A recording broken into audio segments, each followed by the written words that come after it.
Oh, okay. So what happens with Amazon returns process? Because I know it's sometimes like the customer will request the return, but then sometimes like there's been examples where somebody they sold a product and a pair of pants came back and it was nothing related, but yet the customer still got their money back, and then they made a removal order, they get their pants back. So like, what does the process kind of look like internally here Yeah. with Amazon returns? Yeah, sure. Returns are something you don't want to be in that process because in Amazon parlance, we want the customer to get what they want, enjoy what they want, and love it, right? So the idea of stuff coming back means that there was a mistake in the process somehow. And nobody likes admitting that they made a mistake, right? Including Amazon. So literally, you can imagine how many buildings Amazon has to ship product to customers out, hundreds of them, right? There was literally like 2 or 3 buildings that handle returns. And so when your product goes back, it doesn't go back to the warehouse it was shipped. It goes to one of these warehouses. Or even if it does go back to the warehouse it was shipped to, they set it to the side, it piles up, then they have to call a carrier to ship it to one of these buildings, right? So it may be sitting for a Oh, while. Yeah. And then it gets to one of these buildings. In these buildings, they have disposition instructions, right? Which you can set.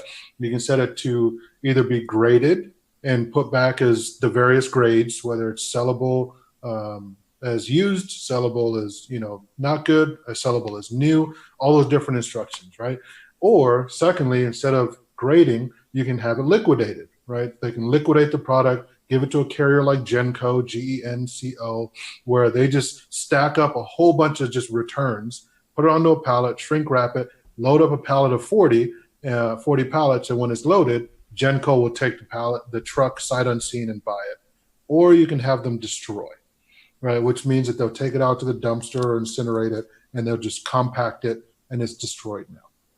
oh, okay. So, um, let me think here. My editor will edit this. Don't worry. um, yeah, the one thing that I wanted to address about returns is, um, I guess that it's just the employee is because I know, like, here's the thing, like, a lot of people get frustrated with returns Mhm. because it's like, wow, this customer returned it and it's just fine, or it's damaged, or I get something different. And, but I guess I'm not sure how I want to address that. Okay, yeah, well, So those are accept like those. I hope that's not happening a lot because someone made a mistake at that point, is what that is. okay. Yeah. All right, so yeah, okay, so my question is here, we'll record now. Okay, editor. Okay, so my question with returns, like when returns are coming back, sometimes like the customer has used it or whatnot. And I guess the people are just wondering like why is this kind of happening? Is this like a practice that it's just whatever the return is, we always take it, or are they like looking but they're just overworked, or how does that kind of process work? So people can like understand why this is happening at Amazon and not be mad, Sure. or like Well, it's still something that's probably going to be angering, but at least you'll know why you're angry. okay. Yeah. So here's what happens. What you're describing is such a gap in the process that it's just one hand not talking to the other is what that is a case of. So you have several different teams involved in this process. So there's the fulfillment side, the building that shipped it out, that's involved in some way. They may have shipped out the wrong product or not, or you may have sent the wrong product. Then you've got the customer service team that's handling the customer. And then you've got the returns facility that's actually handling the return, right? So they get the return back. Even before they get the return back, Amazon's famous for this. The customer's already gotten their money, right? Yep. It's come out of Amazon's pocket, and they've already paid them. They just assume that it's correct.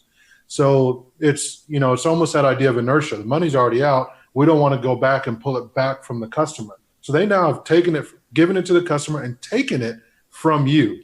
So now They're you've got never giving it back to the customer, basically, right? exactly. They're either So going to eat it or take it from you.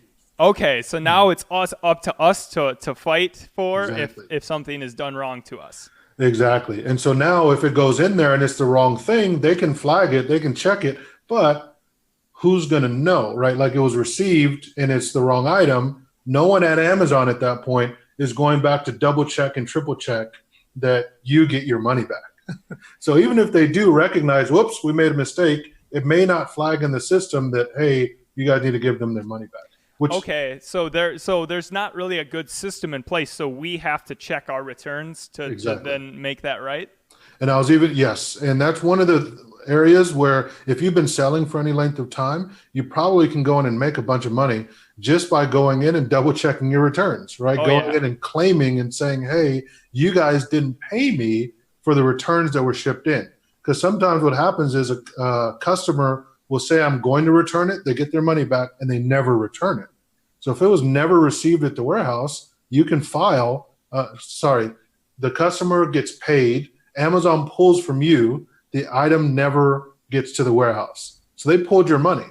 And they're just like, oh, hope they don't figure this one out, right? We'll keep Yeah, this no, money. I actually have videos in the course talking about Mhm. that. Is like I have 19 different ways that we have to like, Yep. hey, give us our money Give us back. our money back. Yes. So that's an important point. And so I guess my focus is to tell you like why this happens in the warehouse is because it may get in the warehouse and in other parts we've talked about how challenging it is to receive, right? It may have gotten lost in any of those three stages where there was freight check-in. Maybe the customer didn't ship it back properly because they haven't taken your course, right?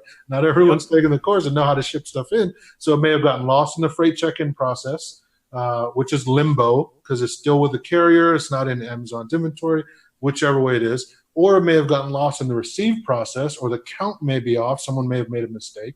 Or it may have been stored improperly if it's resellable, or it may have just been destroyed without someone scanning it. So that we're unaware that it exists. It just disappears. Whoops.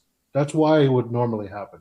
Okay, so it's just inefficiencies within the warehouse Yeah. that are causing these issues. So Yeah. just make sure to be checking up on every couple of months. So And not just inefficiency, but we're humans, right? Humans make mistakes, right? Or yeah. the tools break, right? Things happen. And in that environment, what's tough in the returns environment is no one really wants to see it. So there's not a lot of visibility because it's an entire warehouse full of errors and mistakes. So it's kind of just hidden. So that's what ends up happening. So yeah, keep an eye on that so you can get your money back. All right. Well, thank you. Of course.